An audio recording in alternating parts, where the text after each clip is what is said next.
All right, everyone. Thank you so much for your patience as we got started. We had a little technical difficulties just kind of getting in here. So I see that there's already about 230 people in the room ready for tonight's session. So I just want to say hello, welcome on this lovely Sunday. Thank you for taking the time to focus on your finances today and to join myself and Jamisa as we talk about generational and general wealth. So I see a few of you are in here from Petersburg, Florida, or St. Petersburg, Florida, New York. Who else do we have here? Baltimore. Oh, we have someone in Hawaii. Do you live in Hawaii? Hawaii! I can't wait to visit Hawaii. That's one of the places that I have not been, and I've been a lot of places. I want to come to Hawaii. Don't we all? We want to go where she is. So as we are kind of getting settled here, just let me know that you can hear us and that you can see us, and we'll go ahead and get this session started tonight. So I'm just waiting for your comments to come through to confirm that, and we'll get tonight's session popping because Jamisa, oh my gosh, I'm so excited that she is here. She is killing the game right now. She is a wealth of knowledge, 26-year-old mom, wife, and she owns 9 properties. Probably beyond that by the time that we end up speaking, but we're going to go ahead and walk through this. So let me just give a formal introduction of Jamisa. Once again, she's a 26-year-old wife, mother, and she's just a groundbreaker with an amazing testimony. And as soon as we learned about it, we said we have to bring her to you, the dream builder, so that she can tell you how she was able to be the deed holder of over 19 debt-free properties. Excuse me, I said 19, all in which she purchased with no mortgages. I think that was changed. You have one mortgage, right? One mortgage as of December 13th. So it just changed, but come on, y'all. 19 it's okay. It's okay. 2 properties and only one mortgage. That is amazing. So she started out as an investor herself, mastering the craft. She is a young CEO of Rosebuds Investment. Write it down, Rosebuds Investments. And she is very popular amongst new investors and people who may be looking to get started and are not sure how. She's taken her innovative spirit, and you're going to love her. And she's created a strategy that makes real estate investing as simple as it can be for people of all ages and walks of life. Once again, just truly gifted. Just truly amazing, and she's here to walk you all through the process. So for those of you who are younger than the average, which I would say is probably around 40, 44 in our Dream Builder community, you are still going to be able to have great success, and she's going to walk you exactly through how she was able to do that. So let's go ahead and get started. And for those of you who can't hear me, I want you to refresh your computer because all is clear on the audio side. So just do a quick refresh. All right, so Jamisa, let's just start and walk through the very beginning, Jamisa. Thank you so much for joining us. Thank you guys for having me. I was like, okay, it was so many technical difficulties at the beginning. I was like, what is going on? See, you see me now still flipping my camera so I can plug it all up. But thank you guys so much for having me. I'm super duper excited. Thank you. Yeah, we had some difficulties in the beginning. She was on her laptop, but she said, we're going to make it work. So she jumped on her phone to make sure we were able to get this success. Yeah. So there's a few things you're going to kind of walk us through today, yes. right? So kind of walk us through what you plan to go through with the audience. Okay, so I'll talk to you guys a little bit about how I got started because it wasn't like an abracadabra kind of thing. And I just want to touch on different ways to begin investing as a person from different financial backgrounds. I know that when we get to discussing real estate, finances, any type of investing, whether it be like stocks or stuff like that, some people are naturally discouraged just because they feel like they need a large stockpile of money or they need this elaborate credit score. So I'm just going to break that all the way down because that's not true, right? So I'm here to kill the myths. And we're going to just have some fun. I'm going to take a few questions, but in the end, I just want to alleviate some of the pressure that surrounds the word generational wealth. Like, I feel like we put a lot of pressure on ourselves to be that change, to be the cultivator of our family, like all of those things. And it is beautiful. Don't get me wrong. Speaking from experience, it's a really good thing. But I just feel like it's much more amazing when you alleviate some of that pressure. So the first thing you guys can take away is always be innovative. When there's no way, you make one. When the laptop does not connect, you use your phone. So that's the number one thing that you could take at the very beginning before we even talk numbers. We'll talk about that. Awesome. Thank you so much. So once again, she's going to come here. She's going to break down all of the basics and tell you how you can go ahead and get this process started. So let's talk about property number one, how it came across, how you even began this whole vision of, okay, I can do this investment thing. I can work with real estate. I can work with properties, and I can make this happen. Well, in the very beginning, there was no vision. I was 19 years old. There was literally no vision. Yeah. Just willpower and determination. So what happened was my grandmother, who is my father's mother, she asked me one day, listen, if something happened to me, what would happen to my property? I literally had no answer to that question because I was 19 years old. And I was like, what's going to happen? What day are we talking about? I'm not sure. Right. So she was like, listen, no, seriously, you are the most responsible one in the family. Hence, if I'm 19 years old and she's saying I'm the most responsible, you can just imagine what kind of family I'm coming from, right? It's a little crazy.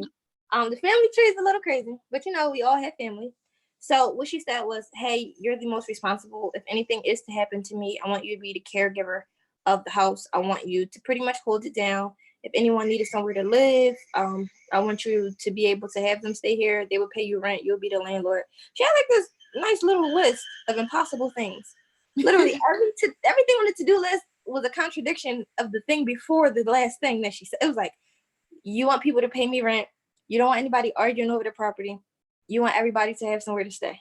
That in itself was like, no, pay me rent. They pay me no mind.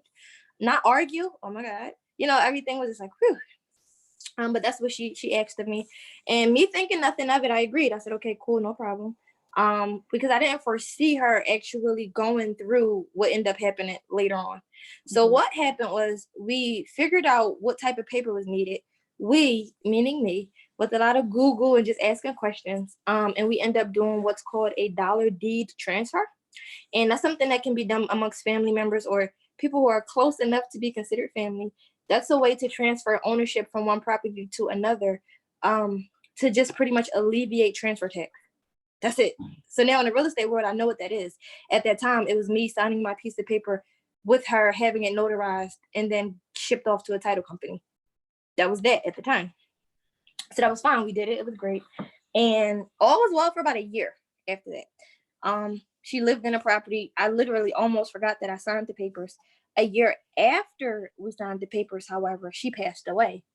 Now, she wasn't the most healthiest.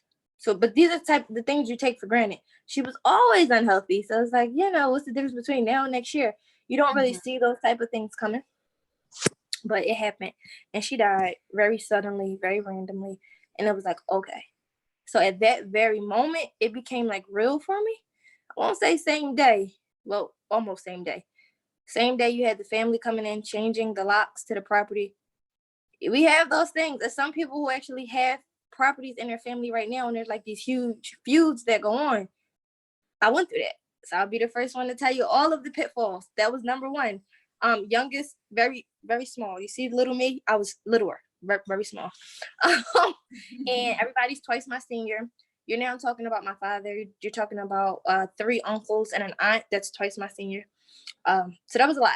I let them run wild. I let them change locks. I let them go. I'm not going to say anything like, and my great grandmom said to me, hey, you might want to tell them that it's your house, because at that point, she was the only one that knew what we did here. She knew, like she was a part of the whole process, pretty much. So she was like, look, you might want to tell them that that's your house. And we're talking about, okay, so my grandma, she was Muslim. That was her religion. You have to be buried within 3 days after you pass. We're talking about before we buried her. So all of this chaos is going on between day 1 and day 3. And I'm like, you want me to say what? First of all, can we grieve? Like, I'm just still on that process of it all. She was like, you don't even have a key to your own house. You got to figure this out. And I was like, so I did end up speaking up. Hey guys, can't really do that. It's my house. That was like poking a bear that was not asleep in the first place. So you can imagine a hungry bear. So yeah, it was like, no, how'd you get it? What did you do? It just became a big thing. Long story short, I tried to honor her wishes up until maybe, I want to say maybe 8 months in. So up until between the time I let them know in that 8-month time frame, I had bright ideas. Hey guys, let's fix it together as a family. Let's try. It didn't work out. So right then and there, I realized two things. One, you have to do, if there's going to be a change, if there's anything great that's going to come of this, it has to be you that make it happen. Like, that's just it. And the second thing was, this was going to be a journey that I had to take by myself. And that is a lot to rationalize at the time. Being young, I was pregnant, being hormonal, being a woman, all of those things. And I don't say woman as handicapped. I say woman because sometimes to be powerful, strong-minded, and strong-willed is intimidating. And that can come off as being other things.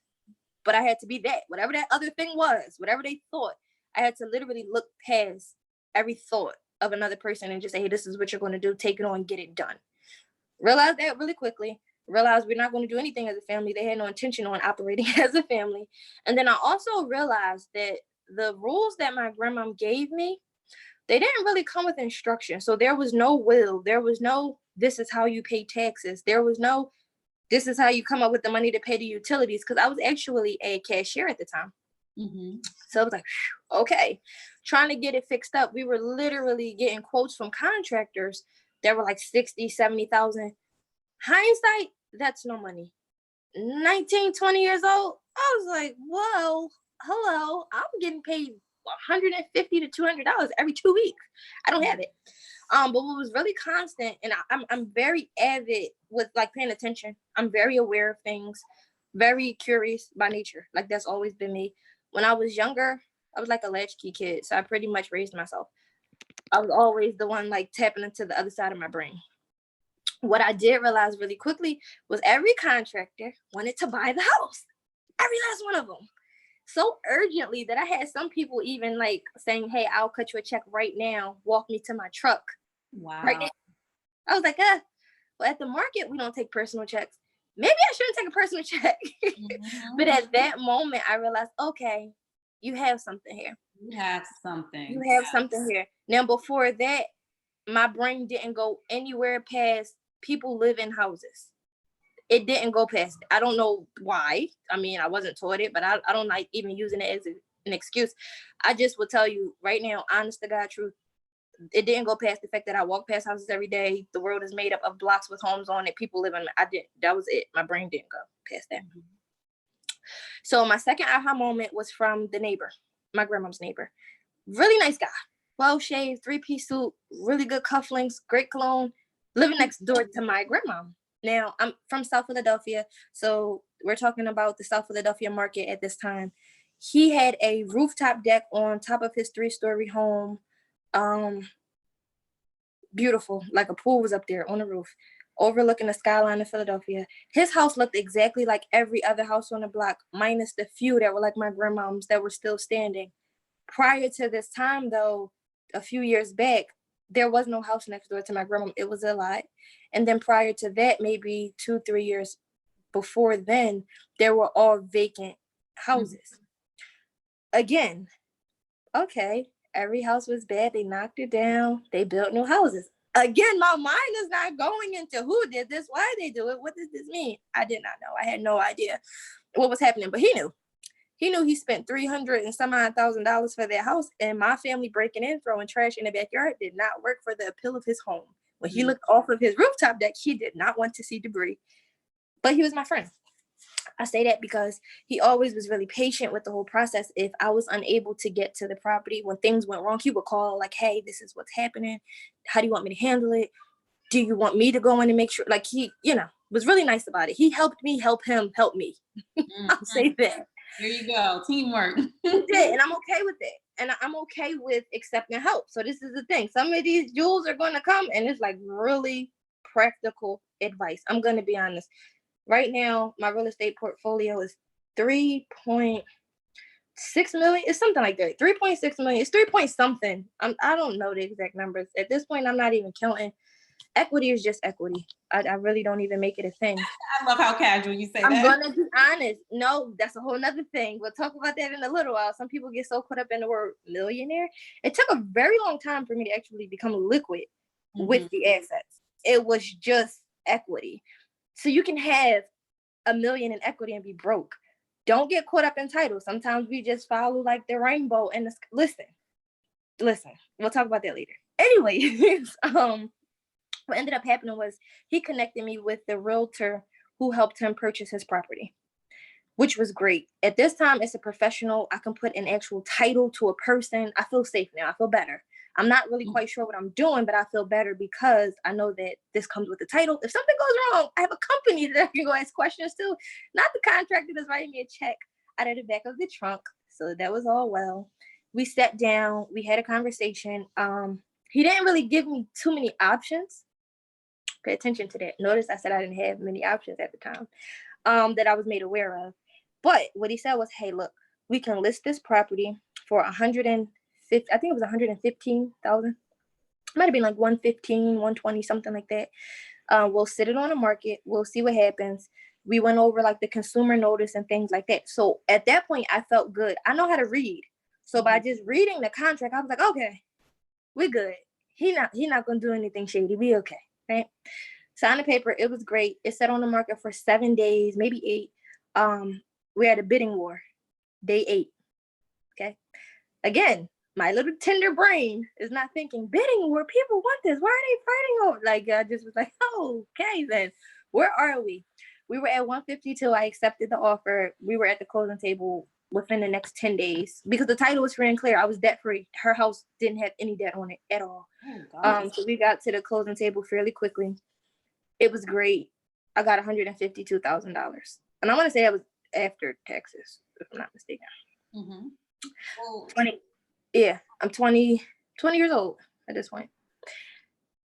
Whew. That's the first thing I did. Like, this is my name on this check.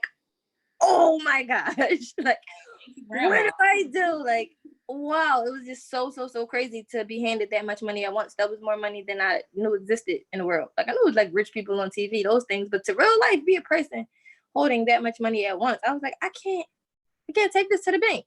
Here's the disclaimer. I've been banking with a certain institution for a very long time. Prior to said check, I was overdrafting all of the time. I was disputing every other no, it wasn't me. No, that was 15 minutes from my house. I don't have a car. I would not walk 15 minutes to spend that much money. It's not me. This is the disclaimer. I got to be honest. We've all been in some of the darkest places. I want you guys to know what that looks like, to be in a dark place and then to come out into the light. That's the thing. When I got said check, I was like, they're not going to believe that. They're going to believe that this is actually real. Oh, I'm going to go to another bank. But little old Jamisa, she couldn't open another bank account because I probably overdraft somewhere else and they closed the account. So I had to go to said bank with said check and then end up being preferred. All was forgiven at that point. They even start waiving some of my fees. Go figure, right? Mm-hmm. Okay. So now it's like, oh, looking up. I instantly at that time made a decision that I wasn't going to go back to work. And not for nothing, I had complications with the pregnancy. And it wasn't like anything bad, but the baby kept trying to escape. She was just on this thing. The bag ruptured, it didn't break. I was like, so I was on bed rest. I was like, you know what? Okay, God, I heard you. I don't even know if that was really God, but I was just going to say it was God because I didn't want to go back anyway. So I was like, okay, God, got you. Cool, we won't go back. So instantly I was looking for stability. My original intention was just to replace my income. That was just it. Okay, one house got me this much money. I should go buy some more houses. This is great. My realtor at the time was scared to death. He's like, listen, I need you to meet somebody. I was like, okay. He sits me down with the financial advisor. The financial advisor, 4 minutes into the conversation, was like, just give me the check. We'll do a Roth IRA. We can do this. We'll do it. You touch it when you're 50. Everything is well. I said, well, what happens if I go broke before 50? Like, what do we do? Oh, you'll be penalized, but it's okay. I was like, I'm in trouble for taking the money back that I passed to you right now. I think that's pretty scary. And what did you say your name was again? Because this is a lot of money to hand to a stranger. Like, no. And he was like, well, what are you going to do? And I was like, I'm going to buy houses. And I said it that way, like arrogant and everything. I had the shoulder shrug, like, duh. Yeah. So they was looking at me like, okay.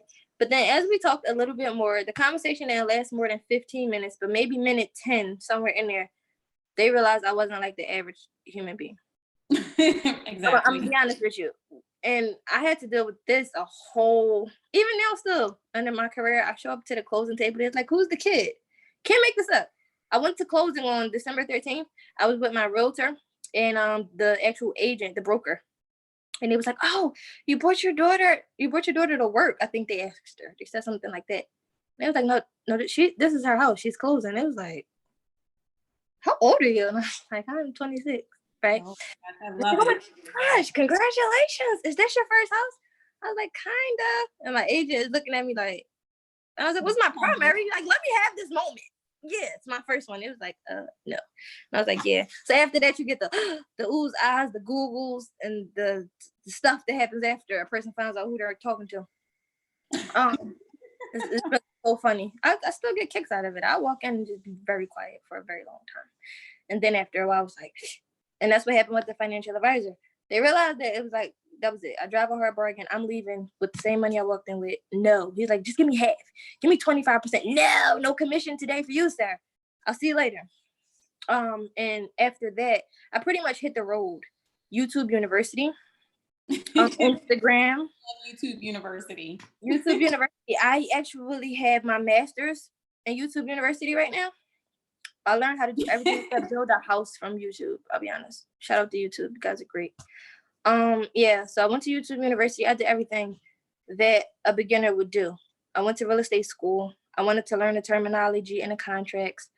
I walked in feeling like Kanye West. I'm not a very arrogant person at all, but it's like, you want me to say I walked in like Kanye West. I did, because it's like you in here and you're learning these things, and they're like, you split the commission with the broker. You get 6% sales tax and we get 3%. And I was like, you know how much money I just made on my last deal by myself? Yes. No. Yes. Plus there was a few discrepancies too. So I was like, okay. I passed fundamentals in practice, but I declined on actually becoming an agent. I felt like that would kind of limit me. So I'm not afraid to walk away from things that I feel like don't suit me. Some people feel like if that's their only opportunity, they're like bound to that. Don't ever be afraid to make your own way. Like I think it's something to be said about being a millennial. We are some people call us reckless. I just say fearless. We don't know real danger because we wasn't around long enough to really get into too much stuff. But with that being said, we go in more with a fresh perspective, and that opens so many more possibilities. So if you are a millennial listening to me, go for it. If you are a little bit older than that, realize that everything you went through did not kill you, because you can hear me and I can like see you hearing me, right? So keep going. Like we just get so paralyzed by fear sometimes. Just don't do it. It's not worth it. We're not going to make it out this place alive anyway. I'm serious. We take this whole life thing way too serious. So that was that. Then the real estate agent reached out to me again and was like, hey, it's another person I want you to meet. I was like, oh my God, somebody else wants some more money. This is crazy. But this guy was an investor, and it was a completely different conversation. I learned so much in that one conversation with this new guy that I was like, okay. So that was my first start. He didn't need money, but it wasn't the same as like, just give me money, I'll see you later. It was, okay, I have properties for sale, right? So he sold me on the spot a property that had a tenant that was inside the property. She was paying $1,000 a month. I was like, yes. He had another property that was abandoned. I call it the treehouse. So if you guys ever hear another interview with me, treehouse. Yes, tree inside the house. Not the cute ones you swing. Okay. There's an actual tree inside the house. Amazing. There's an actual tree inside the house. Not the funnest of moments, but it was for $6,500. So I'll take it. I'll sit this there and not look at it for a year. That's what I did. Or was it 2 years? I just set it there. With $6,500, you can't really lose. With that, he had purchased for $2,500. So for those of you like 65, yeah, he got it for 25. I was like, oh my God, where? He told me he got that from an auction. But that was my first time making the differentiation between agent and investor. So I was like, oh, I like this. So now everybody that's an investor, I'm on Instagram like investor, typing it in. So anybody who had investor in their name, I'm following them. We are now colleagues. We're like classmates, right? So I did that. And just, I think that was maybe a 30-minute conversation, just with that. We signed the paperwork next day. We end up closing a little after that. But that was like my head start, my jumping. And I felt good. So I was like, I can do this. I even did a little bit of negotiating. The 6,500 property, he wanted 12,500 for it. And I was like, no, because I'm spending cash.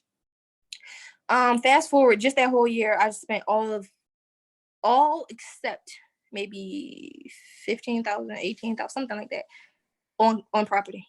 I just first year was 9 houses. I just went sick, like almost broke. But house rich, cash poor. Now, some of these properties were producing income, which was good, but you have to keep in mind when investing, your first few properties are just properties, right? So just look at a tenant paying you rent equivalent to a paycheck. They only pay you once, right? You can't really inflate numbers. Like you don't want to put a person in a property and say, hey, pay me $2,000 a month, unless it actually calls for that. And that depends on like the size and the finishes of the home. So it's still a little work required there. But that was okay. So then some of them were properties that needed renovation. And I was like, what do I do? How do I do it? So I sold a few houses in the beginning. I was like, okay, sell one, buy 2 more. Okay, next time buy something that you saw so you can make sure it's not a tree in there. So this is a part of my trial and error process. And you know, this is what I was going through. And it was cool. I want to say 2017, 16, 17, 2017 or was it 2018? I think it was 2017. I went to an auction and I purchased the property for $1,700. 1,000. Excuse me? 1,000. I still show that receipt off. I can't. $1,700. That's not even the good part. That's not like the ooh ah moment. The thing was at said auction, it's more, yes. At said auction, you only have to put down deposits. So now the deposit is either 10% or $600, whichever one is highest, right? So anywhere between the opening bid up to $6,000, you put down $600. Anything after that is 10%. So $7,000, you put down $700. $8,000, you put down $800. So forth and so on. You have 45 days to come up with the remaining balance, or you can sell the property before the remaining balance is even due. Okay. Let's say you go up to $6,000, you put down this $600, now you owe $5,400. You leave like, nope, listen, I'm selling this house for $25,000. You take off that $54 that you owe, because obviously you owe that, but you're walking away with $19,600 just in your pocket. Instant game changer. Needless to say, the $1,700 property, I still have it. You just don't sell it. Like, it just was like, whew. But just realizing, I was like, okay, wait, I could have saved some checks at ShopRite. Mm-hmm. It had $600. Mm-hmm. I could have sold the property within 45 days and did it. I just sold another property. So that was just like a whole different world. And that let me know how much I actually did not know. Well, let's pause for a minute. Let's talk about the auction. Okay. I see you've made connections along the way. It seems like naturally, just through the flow of having that first home and then kind of going through this process with the neighbors and being introduced from, how did you come across the auction? How did you, I know you do YouTube University, so I don't know if it was there. You're very resourceful. I would say, you guys, that's one thing that I'm just loving about your energy and about your process, is that instead of kind of just being overwhelmed, what do I do with this property that my grandmother gave me? You figure it out. Hit the ground running and you figured it out. Walk us through this auction process, and also after that, kind of walk us through what makes a good property. Okay, so auction. Remember Treehouse, $6,500 house. He got it. He purchased it for $2,500. He purchased that property from auction. Now, I didn't know much about auction, but he said auction. I said which one, and I showed it up. I love that. I'm so honest. Did you see what me and you went through? I mean, not to dwell, but in the beginning, it was like, sign in, sign off. Do you see the camera? I can't see you. Tap once if you hear me. I was like, okay, next. Phone, iPad, something. That's me. That's me. It doesn't take much for me to just I would take a bit of what you say and make it a thing. And that's what ended up happening in that instance. I mean, I was okay with the $6,500 purchase price. I was okay with that. But I want to know how you got it for $25,000, because I could have just saved myself $4,000, you know. I was like, okay, this is what I'm going to do. Where did you say the place was? Okay, I'm going to go there. Okay. Now, hindsight, being young, I remember my family actually having sheriff's sale notices due to lack of payment of taxes and stuff like that. So I was like, this is the place. I belong here. I'm invited, right? So I get there and I'm with this girl. And she has like this whole list of rules, right? Don't bid past this. When bidding, do this, do that, do this. I was like, oh my God. I did the opposite. I shocked her. Because she was like, "You're not scared?" And it was my first time. I was like, "No, why would I be afraid?" It was other people, with other things going on. I'm the youngest. There's so many differences between me and the other bidders. I still prevailed. 1,700. I did it. Like, that was it. And she was looking at me like, because at that point, all the rules she was talking about was out the window. I'm like, maybe if you had less rules, you could do it too. Like, I mean, let me teach you some stuff, right? And she was like, oh my God. Like, she couldn't believe it. She was like, oh my gosh. And I was like ready to do more because at this point, I'm not a cashier. I actually have money. So I was just thinking like, wow, how many people don't know that this is available to them? Because I'm in this space now because I had the money. But what I just did was something that didn't require money at all. It required knowledge and it required you to show up. It was those two things. Figuring out where the place was and how to do it. And I figured out how to do it as I was doing it. Because what she was talking about, I was like, what? Like, she's killing me. So the auction process, it really just depends on what auction. You have different instances. Like, we have tax auctions. And I'm saying this is like worldwide because I have clients. I'm from Philadelphia. But the vast majority of my clients are from other places. I've serviced Atlanta, New Orleans, Detroit, Miami, Canada, North Carolina, South Carolina. Did I say New York? I probably did in New York. I have Ohio now, Akron. Akron is Ohio. Yep, Akron, Texas. I'm just trying to think of it off the bat. I've helped almost 1,000 people at this point. Do the whole home buying process. However it is that they want to go about it, but they have auctions everywhere. People lose homes everywhere. You can do tax auctions or mortgage foreclosure auctions. Like, it all depends on what it is that you're into and what it is that you're interested in.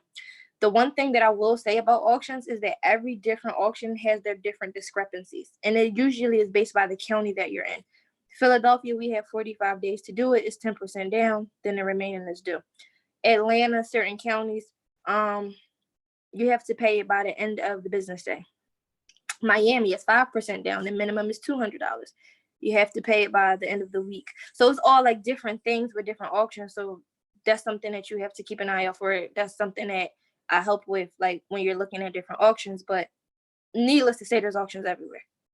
Like, I'm literally now working on purchasing resorts and stuff like that. So, hi, Hawaii. It's me again. Yeah, right. Hawaii. Hawaii. You said Hawaii. So, hey, Hawaii. But like Hawaii, Bahamas. There's just certain places that I'm Dominican Republic too. I know there was a lot of different things going on over there. So we had to wait it out and move a little different, but still purchasing wise, just with the difference in currency, it's insane. It's insane. And guess what? They still have auctions. Literally right now, they have properties that are in Italy and they're selling for $200 USD. Oh my goodness. Because they have this whole thing in which they're just trying to clean up their little towns and stuff like that. Airbnb, like, literally Americans are going there purchasing these, like, they don't call them homes or townhouses. I forgot the exact terminology that they use, but this is happening there, and we're invited to go there. So these are all things that I just do in my spare time, just looking up different opportunities and options. I've graduated from YouTube. I told you I got my master's. I should have went back and got my doctorate, but now I'm everywhere else. I'm just now I figured out the real places that you look for real estate information. On top of traveling, I travel a whole lot just because I'm able to at this point. I'm a mom. We have children, 1 year old, 3 years old, 5 years old. Do not ask. I don't know. Right? I don't know. I'm having a baby. Yay. Oh my gosh, congratulations. Thank you. So this is Maven. She is the new addition to the tribe. But my children have passport stamps, lots of them. My 3-year-old's like, hey, I'm ready to get back on the plane, mommy. That's how she talks. Mommy, I'm going to get back on the plane, mommy. We do that. And I just think it's such a blessing because I didn't have that option as a child. The farthest I was able to explore is whatever book I was reading and whatever they were doing and going, in that capacity. So it's so possible. And I'm still super duper frugal, believe it or not. I'll go on Groupon in 15 seconds and find something. Get a good flight. It's not about money. And it's really crazy that I say that because I have money, but the reason why I'm so okay, and I think that money is so fluid for me, Because I don't value it as the end all be all. I look at money as a materialistic item. Like they say, money doesn't grow on trees. Whole time is paper, and paper comes from trees. Mentally, listen, I'll spend every dollar, and I've done it multiple times. So when you hear people like, if you're good at what you do, you can spend all your money and get it back. That's the thing. It's literally been times I had like $3 left because I spent everything I had on a specific property. It's somewhere along the lines I look up like, oh my gosh, where did this money come from? I got it all back. That's the thing. You have to be a risk taker. You do have to be strategic, but you don't have to be over analytical about it. So spotting a good property. Yeah. So that we're going to lead right into that. To me, no such thing as a bad property. Ugly property, yes. Good property, definitely. Bad property, no. As an investor or an inspiring investor, what you have to be mindful of all times is numbers.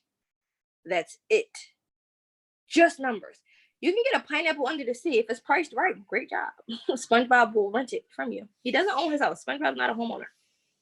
I'll tell you how I figured that out. But long story short, SpongeBob doesn't own a home, so you can get a pineapple. Yeah, I'll tell you later. I'm so silly, but I'm so serious. SpongeBob doesn't own his home. So when you are doing investing, there's a rule. The bank says 70% as an investor, especially using cash. I say 65. You should not be spending more than 70% of the after repair value, and that's your all in. So your purchase and your rehab, or your acquisition and your rehab, should not exceed more than 70% of the after repair value of a home. So for those of you who are out there in the world right now, let's say your property is worth $300,000. Use your Apple, the iPhone, type in 300,000 times it 0.70 equal. And that will give you your number. That specific number that's going to pop up on your screen is your acquisition and your rehab.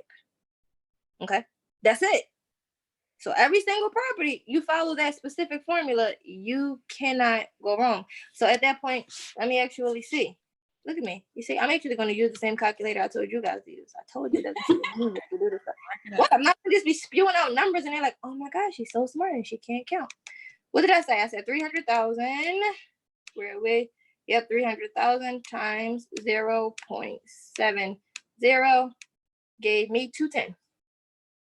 They gave me $210,000. So this is my acquisition and my rehab all together. So I look at it like, okay, maybe spend 100,000 on the property, and 110 on the rehab. That's if we're maxing everything, because I could spend 50 on the property, 50 on the rehab, and the rest can just be in my equity piggy bank. That's really up to you. But at this point, as long as I don't pass $210,000, I'm safe. That's a good deal. Period. That's it. Now, always leave wiggle room when you're doing that, just for the rehab portion of it. I mean, the purchase price usually is just whatever you guys agree upon, sign a contract on, and, settle as. The rehab is where things get rocky, because you don't know what's behind the walls. Like, once you get into a rehab, you're in it, right? And you can sometimes say, it's going to take me 100,000. Life's going to be great. You got the floor plans. So the towel is $50, and then the doorknob's only $10 at Home Depot, but I have a coupon, and the sheetrock is going to be, we do that thing. We break the wall, it's mold. We got to rewrite. It's stuff happens. Use contingency. Understand that 210 does not mean go have fun. That 210, be very conservative of your numbers when you're doing a rehab, if you are the person that likes rehabs. Disclaimer, I am not a flipper. I do not like it. I've done it twice. When I've done it, I was kind of like bullied into it. So that's how I actually got out of the first time, when I was like almost rock bottom.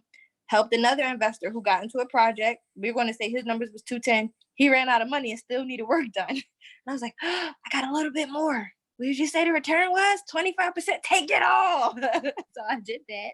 On that. There it is. He ended up flipping that property for upwards of like 400,000. I got a lot of money off of that deal. I think I actually cleared like 75 off of that. So I was like, I'm back. And I realized that I shouldn't do what he did. Whatever he did to get stuck. So I asked him, what happened? He told me. I didn't do it. I didn't like the idea of it. I was like, I'm not going to do it. I love you, Jamisa. Yes. That's the thing. When it comes to mentors, because you should always have a mentor. It's really helpful to watch somebody else step and poop so you can walk around it. I'm just going to be honest. That's all it really is. I did learn things from like knowledge and some brain stuff going on, but I just really learned a lot from people making mistakes. Acknowledging that they were mistakes and saying, oh, I don't have to do that. Whew. So that's that. And then there was a second flip that I participated in. Oh, beautiful. Once it was all said and done, it hit the market for 800 and something thousand, right? Wow. Even at those numbers. Okay, great. Wow. You say wow. I say never again. I say never. They're laughing. Imagine somebody going into a property doing work, realizing, oh no, we were supposed to do the rooftop deck. Okay, all this work that we did doesn't matter. We have to take the front and the back off the house because the foundation doesn't accommodate the weight. The architect, just long story short, it's not worth it to me. 800,000, great. Yep. Mm-hmm. Cool. Mm-mm. I'm into stability as a mom. That's what I like. Equity is great. Markets crash. I mean, it happened before.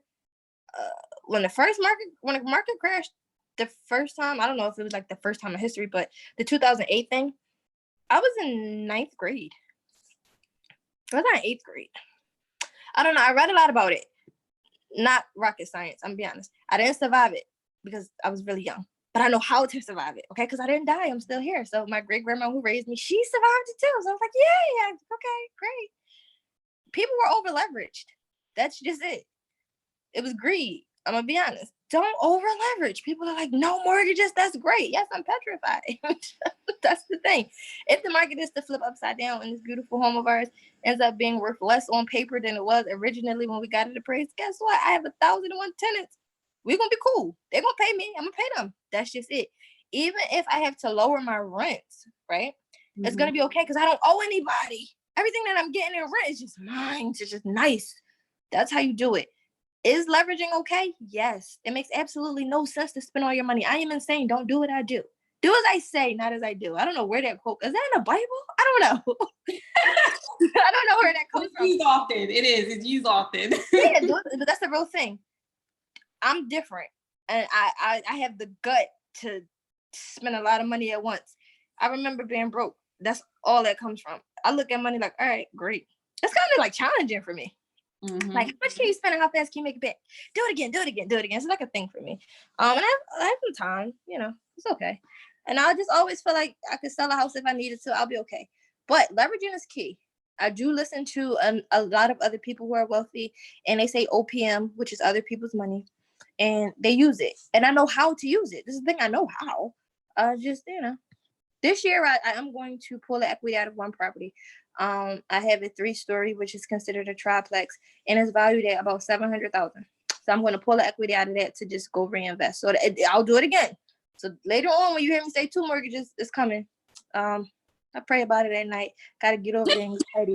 But I said that I have to do it. I have to overcome that fear. That's like a thing of mine. It's like the control. You relinquish control when you owe somebody.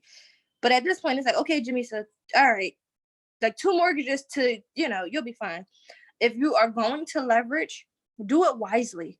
If you're going to pull debt out of a property, that's now 1 mortgage. That's 1 debt that you have. Use that to reinvest into positive cash flowing properties. It takes a lot of integrity and discipline to have a check that's like your salary times 5 and you haven't paid your light bill in 3 months and it's a shut off notice. Guess what? I understand. I'm not going to be the one that's like, take the high road. I'm not holding it out. I'm like not better than anybody. But I'm going to tell you, some of those bills that we like killing ourselves to pay, if you died tomorrow, you would still owe them and they would just go chase somebody else. I'm going to be honest. Bills don't go away. And if it's your life, pay them. I don't want you in the dark. And I don't want your food to go bad. But if it's something like really small and minute, like, yeah, I think it's a big myth. I have to pay down all my debt before I invest. That's not true. You can't outlive debt, first of all. That's the thing. So paying off all your credit card bills are good. Then what? You have no more money to do anything else but use your credit cards and get in more debt. Okay, great. Pay it off, but make sure that you're getting some cash flow first and then have your assets pay for your liabilities. It's never what you do. It's always how you do it. I have credit cards, believe it or not. I don't really use them as much, But guess what? I have the option to. Do you know why? Because I had cash flow first. I didn't wake up like, okay, so now I got this 150,000. Let me just go pay everything. Now, I'm gonna be honest. In all fairness, I didn't really owe much. But I wasn't attacking Susie, Sally. What's the other Mays? I paid all my student loans off in cash. I was like, hey, I'm Sally. Call me today. Got something for you.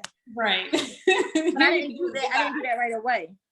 I understand that you spend your money on something that costs money or makes money. Debt is an everlasting, undying game. You ever had like a family member expire and then somebody calls and say, hi, can I speak to so-and-so? And you're like, they died 5 years ago. That's really how serious debt is. Debt collector, that's a thing, right? So if you're going to get money, do what's right. Do what's going to actually make a real change. Not pay down your credit card utilization to 10%, see a boost in your score, and now makes you feel good. That just means you pay other people. That has nothing really to do with your personal life at all. That just means that you pay other people on time. Great. What does that 750 do for you? I have so many people like, my credit score is great. I don't have any money. And I'm like, say it again. Right. Say it again. Again. Yeah. Because they make it seem like they're like, oh, I'm sorry, you couldn't hear me. I'm like, no. Did you hear what I heard you? What? When you can go buy houses with credit cards doing cash advance? Are you broke? What did you buy? A TV? You shouldn't be watching TV. Seriously. You shouldn't be watching TV. That's a real thing. I just want you guys to just make the greatest investment that you could ever make is in yourself. Not everybody's made to be a landlord. I'm bored. Okay, and I'm a mom. I don't really have time to do anything else. I'm going to be quite honest with you, but everybody should invest in themselves. Buy a home, even if it's just your own house hack. That is another big myth. Home ownership is not just the golden thing. Okay, I feel like that might have came from like the era back then, which is why my grandma had a house. I'm not knocking it. Understand that your primary residence is a liability. All you do is sleep in it, and it looks nice. That's it. I'm not knocking living in a nice place, but just hints. I had 150,000 years ago. It took me a while to get this, and this is what I wanted. Not for nothing, definitely worth the wait. That double staircase, like 6-something thousand square feet. That's on like 2 acres. Beautiful home. But I built up assets first to make sure that I was okay. I have a solid foundation. Even at 26, I have a solid. I could not go to work for it, ever. And I don't even call it a job, really. What I do, I just like to help people. That's my thing. But I'm okay. When people are like breaking their back to get into a 30-year death agreement with a mortgage company, that's what it's called, like mortuary. I'm serious. Mortgage is literally like never-ending debt. That's what it says. The age at the end. If you break down the word, mortgage is Latin for like never-ending. Okay, that's the thing. I'm not making this up. Seriously, go find it. I'm telling you. When you guys do that and you stress yourself out, I'm gonna be honest. I never experienced so much anxiety as I did getting to this closing table. You see my tax returns, okay? You see what? Credit score is great. Why? What? It was like crazy. I did everything except sacrifice a family member. I was like, guys, serious? And people do that. And they do it just to live in their houses. And there's nothing that upsets me more than when I go to these mortgage foreclosures auctions and I'm getting property that has $200,000, $300,000 worth of equity in it because the person had a really good 20 years and couldn't afford to pay the last 10. Stuff happens. You lose your job, you get sick, your spouse falls ill. Now where it was 2 incomes, there's only one. Stuff like that happens. You guys are people at the end of the day. Don't just make your goal home ownership for yourself. Any decision that you make from here on out should be for generations after you. I don't care if you have to live in a cardboard box for be uncomfortable. You have to be comfortable with being uncomfortable. You have to learn how to do that. Money doesn't solve uncomfortable issues. They get worse. I'll be honest. When you switch tax brackets, you'll be looking at like, what? The discomfort doesn't end. It's a little more cushion, but it doesn't end. And I'm honest. I want to be honest. There's a myth that comes with success and being wealthy. There's more pressure. Heavy is the head that wears the crown. These things are so cliche, but somebody made it up. It was somebody who was in a situation like, oh my God, right? Once you step into this world, you'll definitely understand it. But I just want you guys to start making decisions for your future self. Like make those decisions. You getting a mortgage is great. I mean, if you pay it all off and you got the equity, great. Long story short, most people get halfway in, they so broke they got to refinance. So now they made the term longer. You get what I'm saying? It becomes a thing. Whereas though if this was a rental property, there's not that much stake in it. You don't actually live there. This is not the roof over your head. I hate when people are like, I'm going to just pull the equity out of my home and invest. Not on my watch. Don't, when they say that to me, I'm like, call me back. I'm so sorry. This is not the conversation I want to have, because don't play with the roof over your head. Stuff happens, you know? So again, it's not what you do, it's how you do it. Just do it. Whatever it is for you. It's no secret sauce to it. I used to think it was. Until I realized once I just started to get moving, I was like, that's it? Seriously? That's all? And just really small decisions are able to just shift the dynamics of, okay, my great-grandmom raised me. My grandmom died. She died at 60. She was not old at all. Hence, the man in the beginning wanted me to leave my money till I was 50. Anyway, my great-grandma was still alive. She retired Candy Factory, Post Office, daycare 3 times in my whole lifespan of knowing her. When I started real estate, I actually retired her. She doesn't go to work. I wish I could FaceTime her right now. She curses a lot. Old people. She curses a lot. I would really FaceTime her like, hi, grandma, what are you doing? And she'll say something very inappropriate. I'm going to spare the audience, but I retired her. Look, we want to hear from grandma. We have to bring grandma on one Sunday. Listen, and she went to church too. That's the thing. She went to church early, and she will curse you out tonight. She does not really care. I was able to retire her. I took her out the country more times just during my period of success than her whole life. She's my great grandma. She comes and she babysits sometimes, but at her age, literally the kids watch her. But she's able to actually enjoy her life right now. Her being complacent, all she knew was the work. When I was like, you can do this, she was like, what? I was like, yeah, let's do it. Now she's a landlord. I'm a landlord. I should charge her property management fees, but I don't. She owes me money. If I say that to her, she's like, what? I'm not gonna say that to her. Well.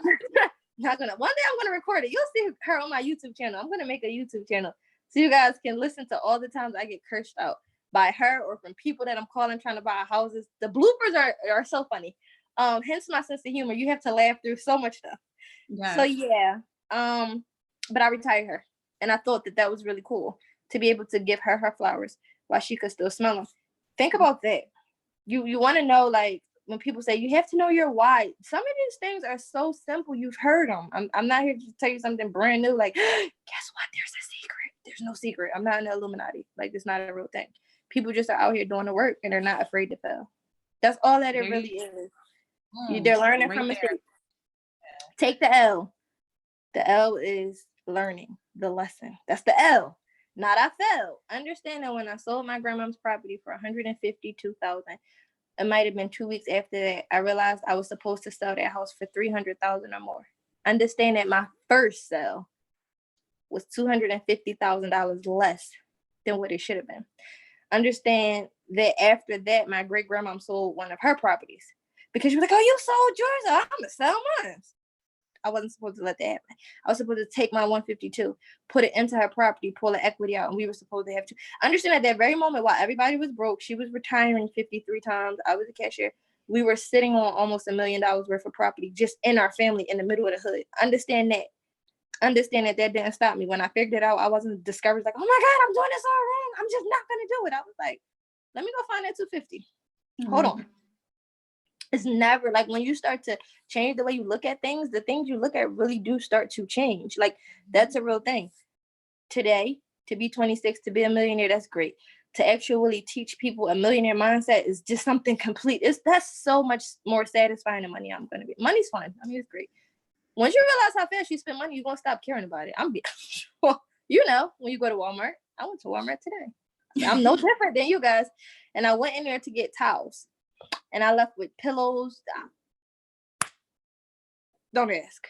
I got stock in Walmart now because I want some of my money back. But yeah, you guys just can do it. Just hold on to the fact that you can do it and understand something.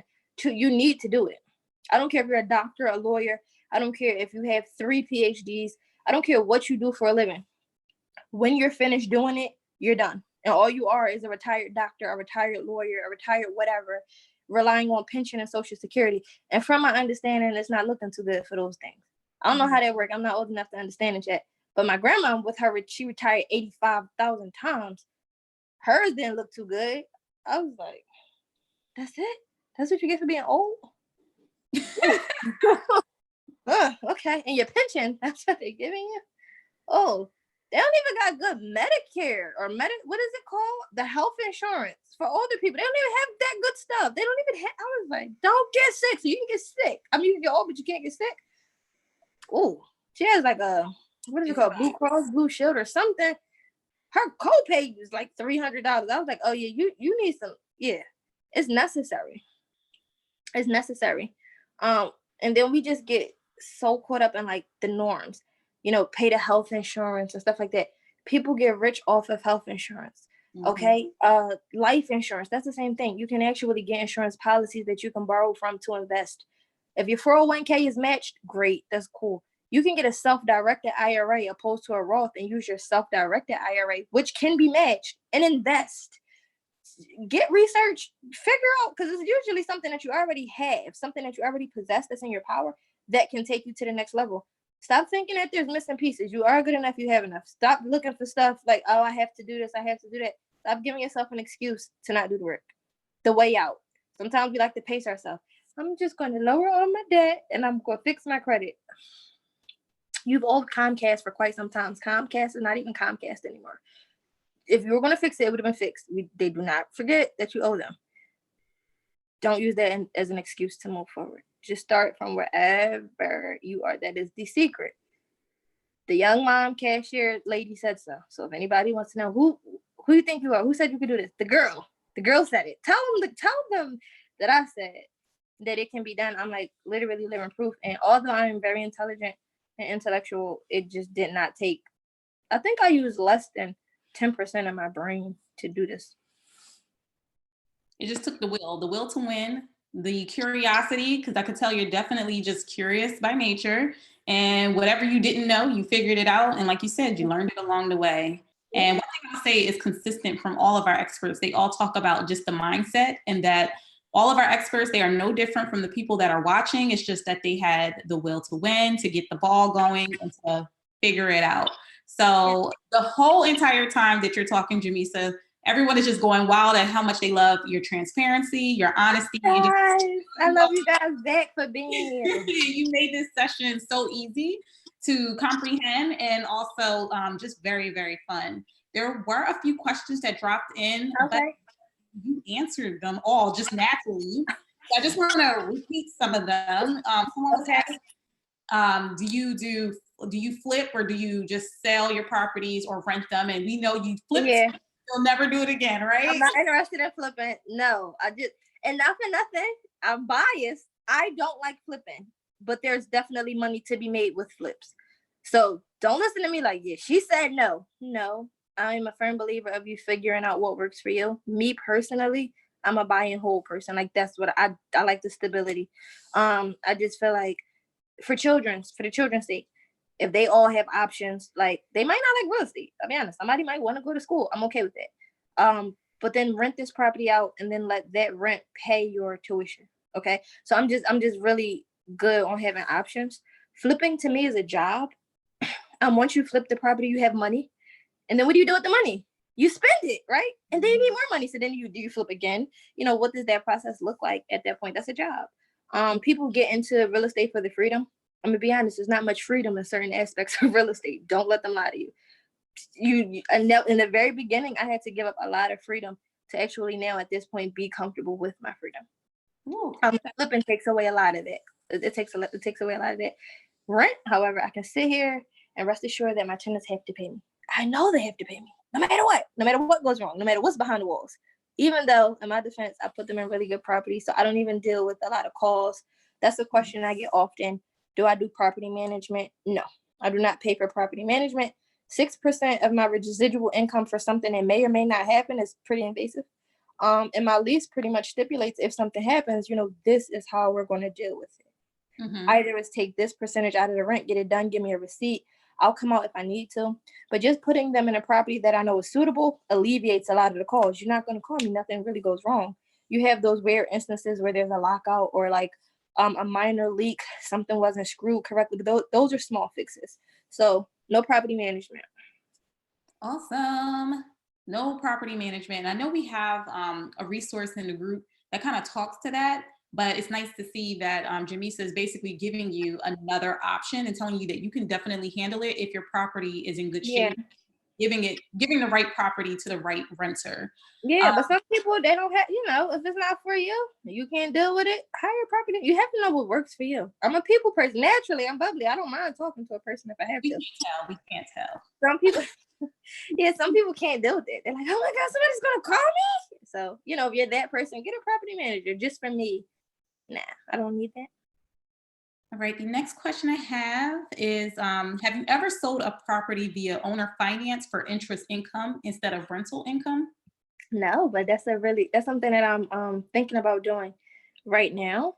It's a really good idea. It's a good strategy. So what happens is you find a person who is not quite ready to purchase a property, or they don't have it, whether it be lack of credit or lack of money at the time. And then you'll take a deposit from them, and pretty much so if I'm selling a house for 50,000, I can say, hey, I'm going to sell it for 75 instead. Pretty much make an interest off of the sale, like that person said. It's like rent to own, pretty much. If anybody's out there doing rent to own, just don't. Rent to own has no protection. Seller finance and contractually, literally with the idea is the same thing, but contractually speaking is different. No, I haven't done it. Am I open to it? Yes. Yes. Awesome. I have to bring you back for that one. Let me see if there's any other questions. I think that's it. Everyone is just saying thank you for tonight's session. You guys are so welcome. We had so much fun. Lori, one more question. I'm interested too. But she told you whoever had investor in their name, she was looking them up. But who would you say are your top favorite YouTube channels? Oh my God, YouTube? No. Instagram, Aisha Selden. Let's see. Aisha Selden. She is so funny. We're actually both from the Philadelphia area. In the very beginning, I slid in her DM, right? And I was like, hi, yes, everything you're doing just sounds great. Can we sit down and talk about it? I can't make this up, right? She was like, yeah, how about Saturday? Can we meet at Starbucks? Is 6 a.m. too early, or was it 7 a.m.? I think it was 7. And on a Saturday, hell yeah, that's too early. But for her, I was like, no, I'll be there at 6:30. I don't even drink coffee. Still to this day, I'm a hot chocolate drinker. And I met her. She has 52 doors right now, 3 mortgages, I believe. And she just, yeah. And she's still awesome. That was then. She's still amazing. So Aisha Selden, she's really good. Better Than Success, that's ran by Nicole Purby. She's really, really good.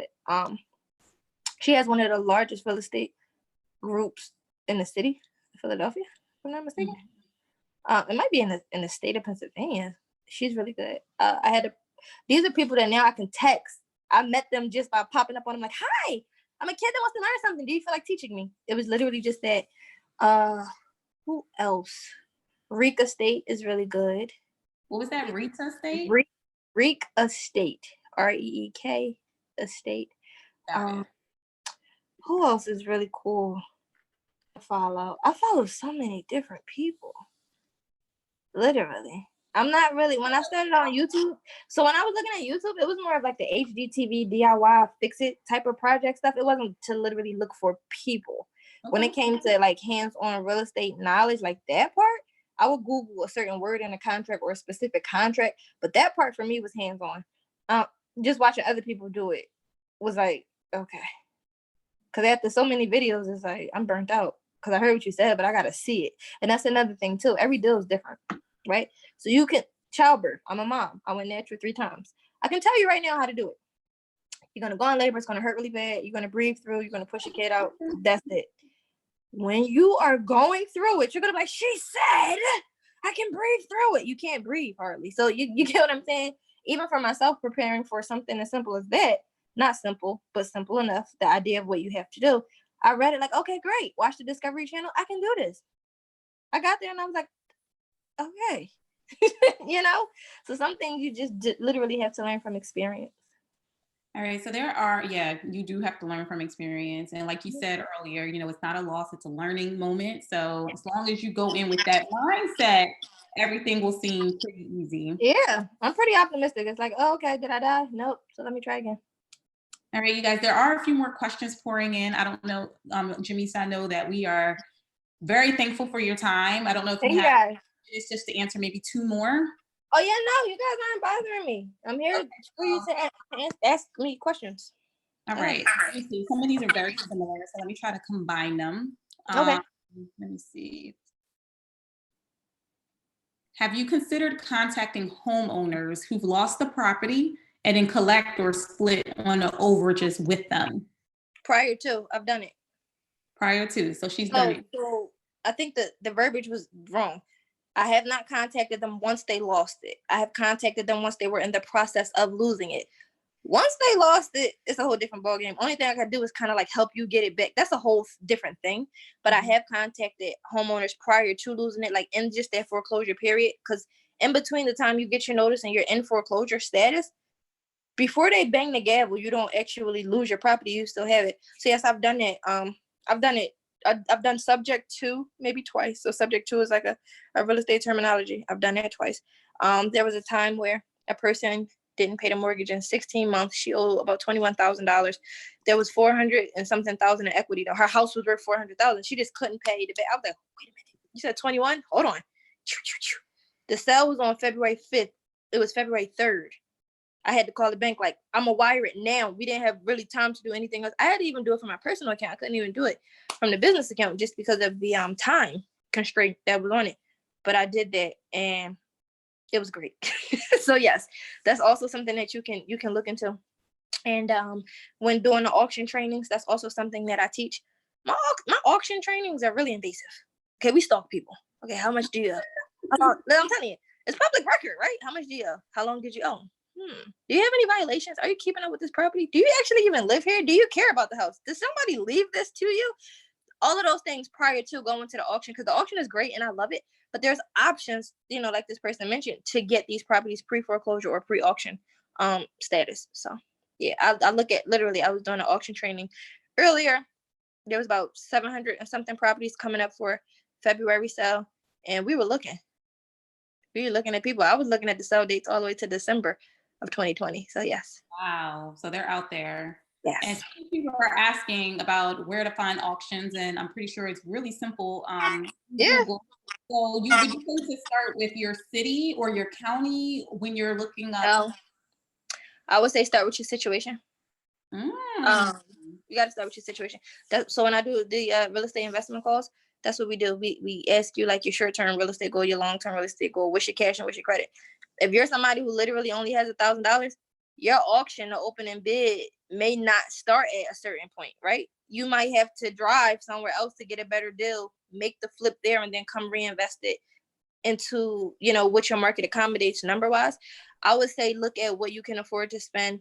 Look at your options like first. That's why we like do like the personalized blueprints, because it's like everybody's different. Look at your numbers. Your county might accommodate everything. If you're good in your county, the numbers are good. The discrepancies, meaning how long you have to pay the property off. If all of those things are aligned, yes, go. But sometimes it takes for you to go a little bit farther from home to make the money and then, take it back home. But you look like you can do it county based. Search by county. Here you go. Let me see.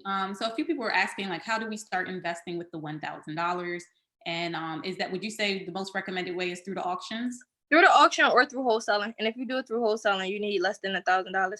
Wholesaling is actually a really good way to invest with no money at all. So let's just say I'm Jamisa and there's Melissa, right? And we need one more person. Okay, you. Hi, you're in the right place at the wrong time. You found Melissa, right? And you say, hey, Melissa, I heard you were selling your house for $100,000. I'm interested. You get it under contract with Melissa for $100,000. You may not have that $100,000. That's okay. In a real estate contract standard, there's a clause in there that says if you cannot secure financing, you're able to assign your contract, right, to a third party. You could do it for or not for profit. So what ends up happening is you get this property under contract with Melissa, and it's like, okay, you know that Jamisa buys houses. You say, hey, Jamisa, I have a property for sale for $150,000. Granted, Melissa only wanted $100,000. What happens to the 50? It goes to you. It's right in your pocket. Wholesaling is a thing. That's a real thing. People actually do it. My husband, I'm 26. He's 27. He'll be 28. His first wholesale deal he made knocking on somebody's door, which was creepy. I'm gonna be honest. I was there, but I didn't get out. I had my foot on the brake. I didn't even put the car in park. He made $30,000 profit off that deal. The knocking on somebody's door, telling them that their house was ugly. He's still that type of crazy. I don't know what's wrong with him. I don't do door knocking, but you'll read and see some, gurus or, real estate investors talk about that. Wholesaling is real. But the thing about wholesaling is you have to find a Melissa. You have to find a Jamisa. You have to do those things. I just feel like with auctions, the inventory is right there. So you don't actually have to find anybody. And the numbers are good because you're getting them below market value just because you're in an auction. So it's a little bit more better. It's a little better when you are negotiating with the end buyer because your numbers are not as tight. So, yeah. So many gems dropped tonight. I mean, there's just so much we're walking away with that we can begin to. That was the whole plan. Like you said, Pharrell, you were just such a blessing tonight. And we tell the dream builders, that's what we call the members of Literature Academy, because they're obviously building on their dreams. Yes. Where can find you, your website, social media, all of that? I am at there it is, Rosebuds Investments. Everything is Rosebuds Investments because my grandmom's name was Rose. Oh, yeah, see, because Rose got this all started. Man, start the legacy, carry it. I just, everything. Both words are plural. The word Rosebuds is plural. Investments is plural. So that's Instagram. That's Facebook. The website is www.rosebudsinvestments.com. The number is 267-419-ROSE. Twitter no longer allows for characters over 15. So it's like Rosebuds, INVST. It's something like that on Twitter. I don't tweet much though. I'm working on it. That's an untapped audience, so they say. My thoughts are too complex to be putting in 140 characters. So I wouldn't bother. If you guys want to follow me on Twitter, I appreciate it. Thank you so very much. But everything else is Rosebuds Investments. Yes, Florida. I'm dropping this all inside of the chat box here, you guys, but it's also under the video, under her bio, inside of the Academy, and then also in the Facebook group. Jamisa, I don't think we have you in the Facebook group yet, but I did send you an invite just in case so that you can jump in. For those of you who are fairly new, after every Ask the Expert session, we go over to the Facebook group. We show the expert love and just thank them for their time. And then if you have questions or just some aha moments that you want to share about tonight's session, we kind of continue the conversation in the Facebook group. So again, we have an after party. Yes, we have an after party. Exactly what we're having. So head on over there and let us know everything you learned. You had a lot of people repping Philly today, so they are loving it. So she basically said that there was a couple of kind of like local groups that you guys kind of have. So for those of you in Philly, you are very blessed to have Jamisa in the area. So check her out, Rosebuds Investment. And we just want to thank Rose, may she rest in peace, for doing that transfer deed. What is it called? $1 transfer deed? $1 deed transfer. So that you can be here today to transfer all this information to us and then to your 3 little ones. Yes, 3.5. I'm like 26 weeks right now. This is almost done. I'm like, Absolutely. Well, thank you so much. We love you so much. And I can't even keep up with the thread here. It is going crazy just because. I wish I could see it, you guys. I'm like so emotional. I'll be feeling like, but I'm just really happy. You guys could be doing anything on Sunday. I know you should be watching Power right now. Yep. I watched it beforehand. Listen, I downloaded the Stars app. I was like, I'm gonna watch it before because I don't know how long I'm gonna be here. So I love it. Thank you guys for choosing me over Ghost. I'm really honored. And just if you didn't take anything away, just take away the do part. It's never what you do, it's always how you do it. Just do it. It can be anything. Like if you have a friend, put your money together. I mean, it's almost tax time. Just start to make more strategic decisions. Don't make the same mistakes year after year after year and then beat yourself up about it. It's okay to be in a dump. It's okay to be in a dark place. We all go through those things. I'm very normal. I go through them now. When I look at certain tax bills, I'm like, no, right? But I think I tweeted earlier, life starts to get better when you don't complain about your mistakes. You start to think about not your mistakes, your problems. You start to think about the problems that you don't have. I think I stole that from T.I., and I don't know who he stole it from. We know he don't create everything now. Yeah, I was gonna say, I don't know where he got the post from, but it makes sense because sometimes we beat ourselves up. And it's like, yo, you're going to wake up tomorrow and you're going to have another fighting chance. Just fight. All you got to do is show up. Like, it's just that is it. That's the secret. You guys came here for a secret answer. How do I get rich quick? You don't. You can get rich quick, but I feel like longevity is in wealth. It's not about getting rich quick. You can get rich quick, you can lose it quick. It's all about that foundation. Take your time. Do not be so hard on yourself. I don't care if you're 50 years old. Guess what? Your next birthday, you'll be 51. You want to be 51 rich or not? You get what I mean? Like, you have time to get it right. Just get it right. Or get it wrong to get it right. It's like a cheat sheet, right? How do you know how to get up if you never fall down? You don't. And at least if you do fail or you get it wrong, you realize, okay, so this wasn't the answer. Let me try the next thing. And usually the next few things is the right answer. Some of this stuff is very simple. It's very simple. Well, that's the message that you pretty much translated throughout this whole. Yeah, that's it. That is it. That's the message. There's no other. I don't care who you talk to. They can't tell you much different. That's it. That is it. Yeah. Well, thank you once again for your time. You guys are welcome. The gems. We'll see you at the after party. Yeah, I'm super excited. I'm super excited about the after party. All right, guys. Good night. Good night.